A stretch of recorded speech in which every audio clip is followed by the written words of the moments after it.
control, cause you'll find it's no more. It's just you and me, and there's nothing I can do.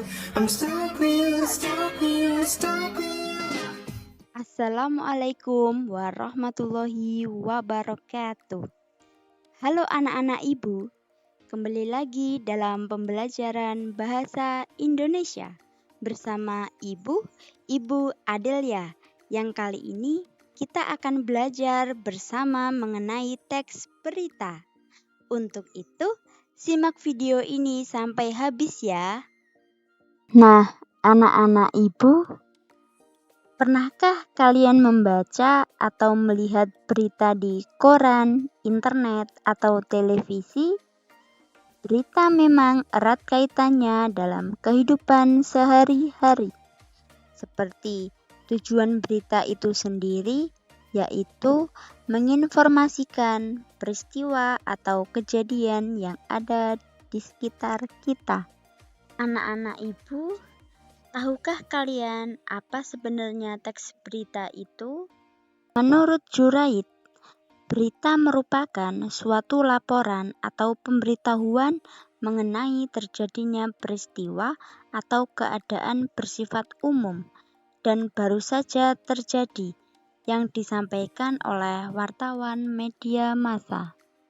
Lalu, teks berita adalah teks atau tulisan untuk menyampaikan sejumlah informasi atau keterangan terkait sebuah peristiwa kepada masyarakat secara aktual dan faktual.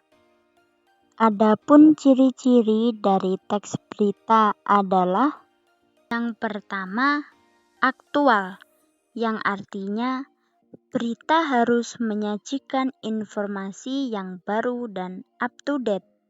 Kedua, faktual, yang berarti informasi yang disampaikan dalam berita harus benar-benar terjadi dan didukung oleh fakta.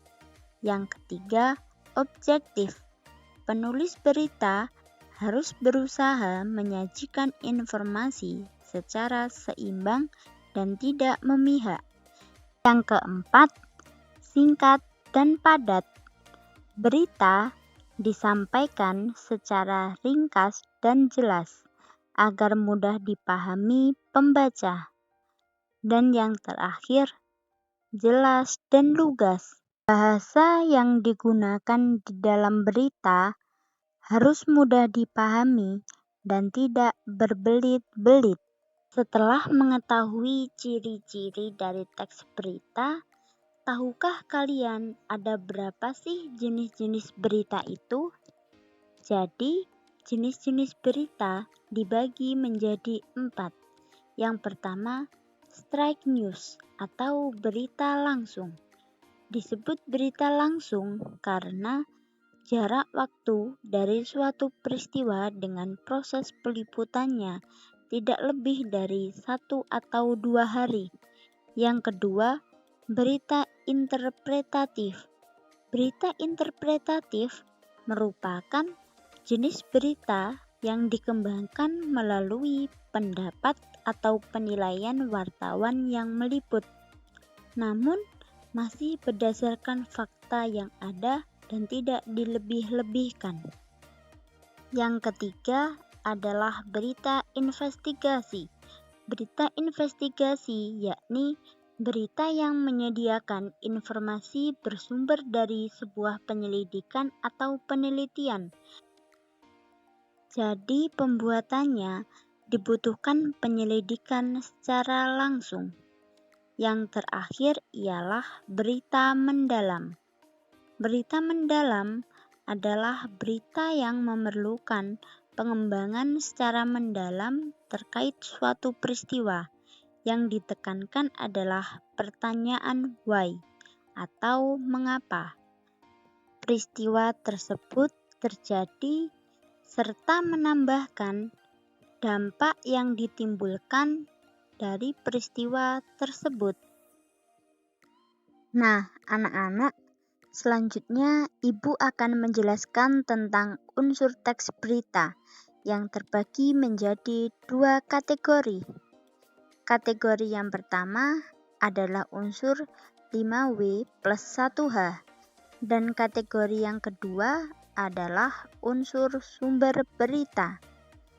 Tahukah kalian apa yang dimaksud 5W plus 1H?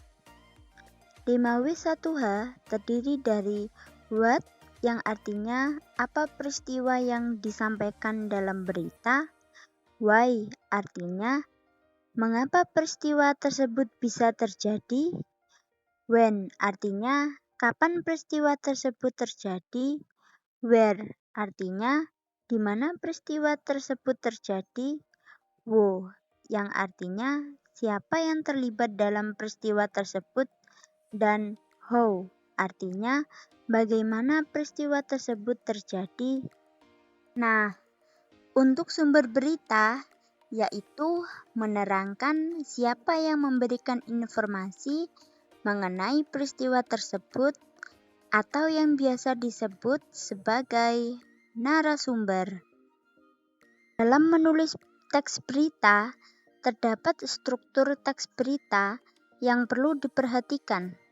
Struktur ini biasanya terkonsep menjadi piramida terbalik, yang artinya semakin ke bawah informasi cenderung tidak terlalu penting. Struktur teks berita yang utama yakni judul, bagian paling atas yang menarik perhatian pembaca dan merangkum isi berita. Selanjutnya lead, yakni paragraf pertama yang berisi informasi paling penting, biasanya menjawab 5W plus 1H. Kemudian tubuh berita, yakni penjelasan lebih detail tentang peristiwa termasuk kutipan dari narasumber. Terakhir, ekor berita, yakni informasi tambahan atau latar belakang yang mendukung berita. Oke anak-anak, untuk lebih memahami teks berita, mari kita perhatikan salah satu contoh teks berita berikut. Bagian yang di blok warna hijau muda merupakan pernyataan yang mengandung unsur what atau menunjukkan tentang apa sih peristiwa yang terjadi dalam berita tersebut. Sedangkan bagian yang di blok warna biru merupakan pernyataan yang mengandung unsur when yang menunjukkan kapan terjadinya peristiwa tersebut.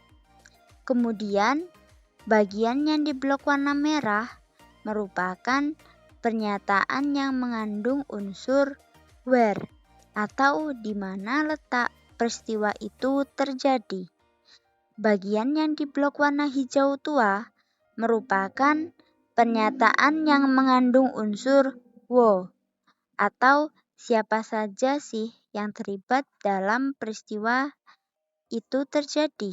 Sedangkan bagian yang di blok warna ungu merupakan pernyataan yang mengandung unsur why atau menunjukkan alasan sebab peristiwa tersebut terjadi. Terakhir, bagian yang di blok warna pink merupakan pernyataan yang mengandung unsur how atau menjelaskan proses atau cara terjadinya suatu peristiwa. Baik anak-anak, itu tadi adalah penjelasan dari materi teks berita. Semoga dapat menambah pemahaman anak-anak terkait teks berita ya. Cukup sekian dari Ibu. Sampai bertemu di pertemuan selanjutnya. Wassalamualaikum warahmatullahi wabarakatuh.